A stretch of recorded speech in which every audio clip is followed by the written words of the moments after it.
We are on to chapter 23, Listen to Your Father, of the Proverbs series, episode 8 now, I suppose.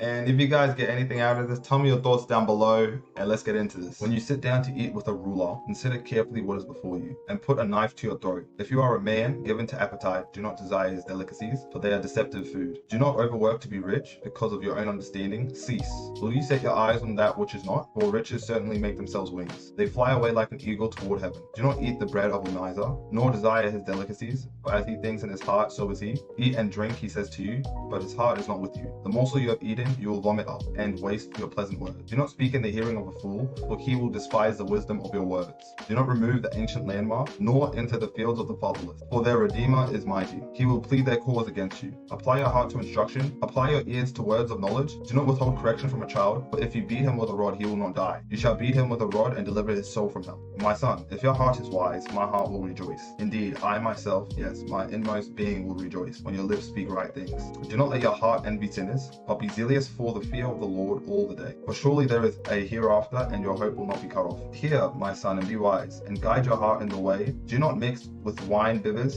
or with gluttonous eaters of meat. For the drunkard and the glutton will come to poverty, and drowsiness will clothe the man with rags. Listen to your father who begot you, and do not despise your mother when she is old. Buy the truth and do not sell it, also wisdom and instruction and understanding. The father of the righteous will greatly rejoice, and he who begets a wise child will delight in him. Let your father and your mother be glad, and let her who bore you rejoice. My son, give me your heart, and let your eyes deserve my ways. For a harlot is a deep pit, and a seductress is a narrow well. She also lies in wait as for a victim, and increases the unfaithful among men. Who has woe? Who has sorrow? Who has contentions? Who has complaints? Who has wounds without cause? Who has redness of eye? Those who linger long at the wine, those who go in search of mixed wine, do not look on the wine when it is red. When it sparkles in the cup, when it swirls around smoothly, at the last it bites like a serpent, and stings like a viper. Your eyes will see strange things, and your heart will utter perverse things. Yes, you will be like one who lies down in the midst of the sea, or like one who lies at the top of the mast, saying, They have struck me, but I was not hurt. They have beaten me, but I do not feel it. When shall I awake that I may seek another drink? On chapter 23, listen to your father. Obviously, we're going to jump straight to,